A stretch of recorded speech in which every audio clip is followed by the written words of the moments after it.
Ku muhingamo kuri uyu w'Imana igenekerezo rya 9 Ruhuhuma 2025 niho umukuru w'igihugu cyacu ciza cy'u Burundi nyine cyubahiro General Major Evariste Ndayishimiye yatahuka ari kumwe n'umutambukanyi wiwe aho bari baganutse bava i Washington DC canke ku mugwa mukuru w'igihugu cya leta zunze ubumwe za Amerika aho bari bitabiriye ubutumire bw'amasengesho y'igihugu ariyo National Prayer Breakfast yari yatunganijwe ku magenekerezo ya 5 na 6 Ruhuhuma uyu mwaka nyene wa 2025.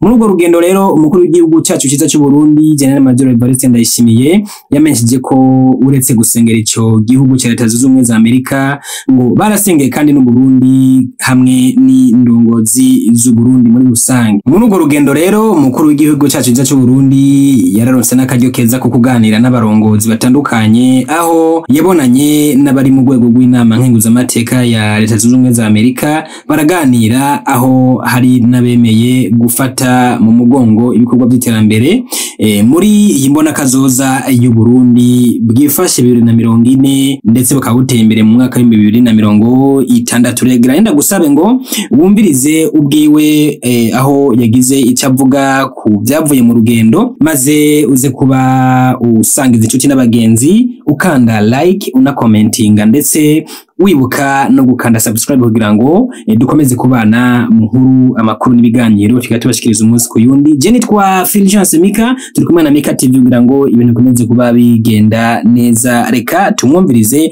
turaza kuba tugaruka. Ubu duhejeje urugendo twari turimwo nga muri leta zunze ubumwe za Amerika.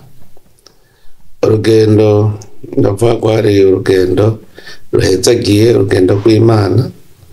Twari twaje ku butumire bw'igisabisho cy'igihugu gihuza ndetse si igihugu gusa baratumira ibihugu bitandukanye bakora ibihugu batandukanye natwe rero tukaba twari twatumiwe.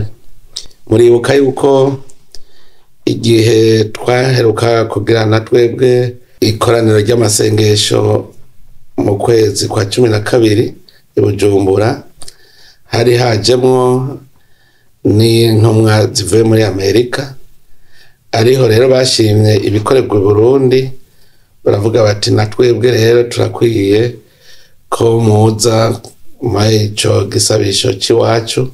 Niho rero baca badutumira turaza kugira ngo twifatanye n'abandi. Noneho murazi no mu ijambo ry'Imana avuga ngo aho babiri cyangwa batatu bakoraniye ku izina ryanje nanzo andi hagati yabo, ndetse ati mugiye hamwe mwese mugasaba ico muzosaba cyose kizobabera uko. Iki gisabisho rero kiba gihuza benshi naco gifise akamaro gakomeye cyane kuko Imana ikibona ko isi ihuye. Rero twararose akanya natwebwe ko gushikiriza ijambo ryacu tuvuga Uburundi ingabire Imana yaduhaye ingene bwifashe kugira ngo n'isi imenye yuko Imana itanga vyinshi kandi uravye ingene Uburundi buriko barahinduka urabona ko birimwo Imana. Twaraboneye akajyaho kwerekana iyo ngabire Imana yahaye Uburundi. Hanyuma ndetse uretse gushima ico gihugu baciye babonaho n'akaryo ko gusengera igihugu cyacu no kudusengera twebwe nk'indongozi. Ni ikimenyetso ciza cyane cerekana umutima abanyamerika bafise ku Burundi. Rero hampande y'ico gisabisho murumva ko ryari ihuriro rya benshi indongozi z'igihugu. Rero natwe twarose akaryo ko kuganira n'abarongozi batandukanye.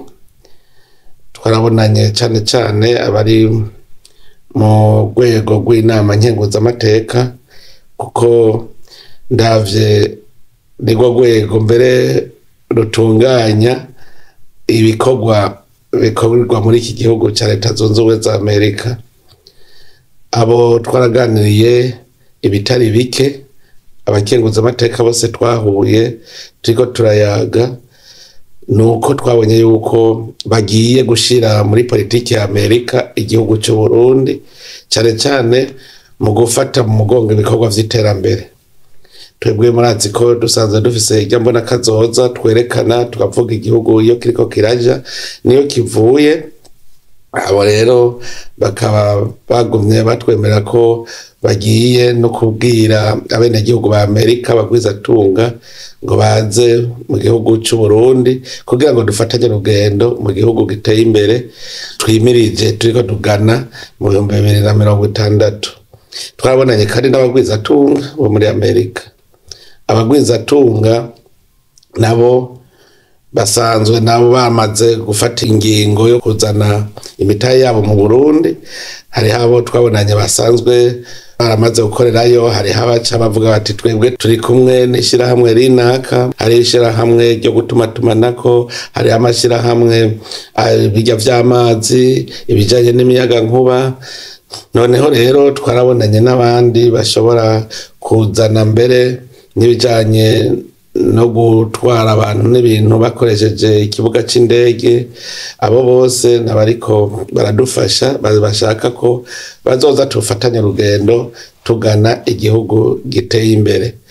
Rero nakuye n'icigwa kandi abarundi bakwiye gufatira ko kuko narabonye abategetsi bo mu gihugu leta zunze ubumwe za Amerika n'abategetsi koko usanga begereye abenegihugu. Ubwa mbere icigwa nakuyeho, twebwe muribuka tugitangura amasengesho mu Burundi wamenga ni ibintu vyo kwiyerekana, umenga ni ibintu bidafise inguvu, ndetse abantu bari bafise n'ikintu umenga barinegura. Ariko uravye nk'igihugu kingana na leta zunze ubumwe za Amerika, umukuru w'igihugu wenyene akiyizira muri ayo masengesho, utwara nk'igihugu kinini nka leta zunze ubumwe za Amerika. Nicigwa nahakuye, ahubwo tweho turi n'uduhugu duto duto tumeze nk'umuryango, tweho tuba twamatuye iminsi yose dupfuka imbere y'Imana turi kumwe n'abenegihugu. Ikindi kintu nabonye bampaye ko icigwa ni inama nkenguzamateka, niyo mu bisanzwe nabonye ko igaba vyinshi. Umukuru w'igihugu ashikirije inama nshingamateka akavuga ati uyu muntu niwe nshaka kugena azaba umushikiranganje, azabe muri amabanga. Barakuyihamagarira wowe nyene ukisigura, babonye atacu uzoshobora ntibagutore. Urumva rero nkaho narahakuye icigwa, twebwe turarungika tutuye umuntu muga ntibamubaze ibibazo. Muga nko ngaha nabonye icigwa ndavuga nti twebwe iwacu abantu babona ibiti ntibabona ico bazobikoza. Mugabo ngaha muri leta zunze ubumwe za Amerika abakenguza amateka barakubaza ibibazo, wewe nyene ukishura, babonye atakirimwo atacu uzovamwo bagashobora kugusubiza inyuma. Nk'ico n'icigwa nabonye cane. Inama nkenguza amateka narabonye uruhara rwayo kuko rurakomeye cane. Natwe iwacu n'icigwa nabonye twashobora gufatira ko twavuga tuti ubu rero abantu bagira mu mabanga turabarongekego n'ivyo mu nama nkenguza amateka, muga bakwiye kumenya yuko nabo botegerezwa kwerekana ico bazomara imbere y'abakenguza amateka. Gutyo iyo binaniranye arakinjura nyene ntagisivya. Nk'ico n'icigwa nabonye, ndabona ko demokarasi yamaze kwinjira. Ugiye mu nama nkenguza amateka n'abashinga amateka mu nama nshinga amateka, nabonye yuko koko ari abantu baserukira bene gihugu, usanga ari abantu biboneka ko bafise n'igihagararo, nta vy'ibiti bavanga bagiye mu biti, ahubwo barabona ko bagiye gufasha abene gihugu. Ico n'icigwa nahakuye gikomeye cane. Nkaba nizeye yuko rero natwebwe muri kazoza inzego zacu zokora neza. Nkaba nizeye yuko muri kazoza aba bantu b'abagwizatunga nibamara kuza bazokwigisha natwebwe abagwizatunga bacu, kuko nari nabo nakiriye bavuze n'ivyerekeye amashure, bakavuga bati amashure dutangura amashure yigisha abahinga bazoja gukora ibintu, ati ibintu byo kwigisha abo cumenga bagiye kwiga kuba abakozi ba leta sivyo. Ndetse baranambwiye yuko bashobora kuzogira ishure rimwe rirobanura urwaruka ruciye ubwenge cyane rucikiriritse kugira ngo urwo ruciye ubwenge cyane aba aribwo baca bigisha ibijyanye no guhingura. Ahandi rero urwaruka rufise ubwenge bwinshi barujana mu bintu bijyanye no guhingura, ibintu bijyanye no gukora ibintu bituma itunga ry'igihugu ritera imbere. Rero nk'abagwizatunga narabatumiye baze Burundi dukorane ku buryo rero nibaza yuko tuzoshobora gufatiraho akarorero ku vyigwa nakuyeho tugashobora gutera imbere muri iki gihugu cyacu. Rero ndakengurukira Imana mushobora vyose yoyo yadushoboje gukora urugendo rimwe icigwa kinini cyane.